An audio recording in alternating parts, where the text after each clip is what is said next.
தமிழ்நாடு அரசு கொடுத்த வாக்குறுதி உடனடியாக நிறைவேற்ற வேண்டும். விவசாயிகளுக்கு 5000 தாரேன், 35,000 தாரேன், 75,000 சொல்லி இந்த பிச்சை போடுகிற அணுகுமுறை என்பது வன்மையாக கண்டிக்கத்தக்கது. எம்எல்ஏக்கு கார் வாங்குறதுக்கு காசு இருக்கு, 1 லட்சம் ரூபாய் டீசல் கொடுக்கிற காசு இருக்கு, அரசாங்கம் வாங்குற எந்த கடனையுமே நிறுத்தல. ஆனா விவசாயிகளுக்கு மட்டும் கடன் தள்ளுபடி பண்ண சொன்னா நிதி நெருக்கடின்னு சொல்றாங்க. நாங்கள் எல்லா சங்கங்களும் ஒருங்கிணைந்து மிக தெளிவாக வலியுறுத்தினோம்.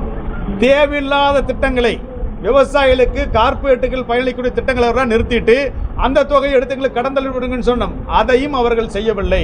தொடர்ச்சியாக ஒரு சில அதிகாரிகளுடைய தவறான வழிகாட்டுதலில் இந்த அரசு இயங்குவதால் இந்த சோதனை நிகழ்கிறது என்பதை இந்த கூட்டம் உண்மையாக நம்புகிறது. எனவே முதல்வர் அவர்கள் உடனடியாக விவசாயிகளுக்கு அளித்த வாக்கு நிறைவேற்ற வேண்டும். இல்லைனா சென்னையை விட்டு கிளம்ப மாட்டோம். கோரிக்கை நிறைவேறும் வரை அமைதியாக அறவழியில் சென்னையில் காலவற்ற உண்ணாவிரதம் நடக்கும், காத்திருப்பு போராட்டம் நடக்கும். இன்னும் நிறைய விவசாய சங்கங்கள் வந்து கலந்து கொள்ள இருக்கிறார்கள் என்பதை இந்த கூட்டத்தின் வாயிலாக, செய்தியாளர் சந்திப்பின் வாயிலாக இங்கு கலந்து கொண்டிருக்கக்கூடிய அனைத்து விவசாய சங்க தலைவர்கள், சங்கங்களின் சார்பில் நாங்கள் தெரிவித்துக் கொள்கிறோம்.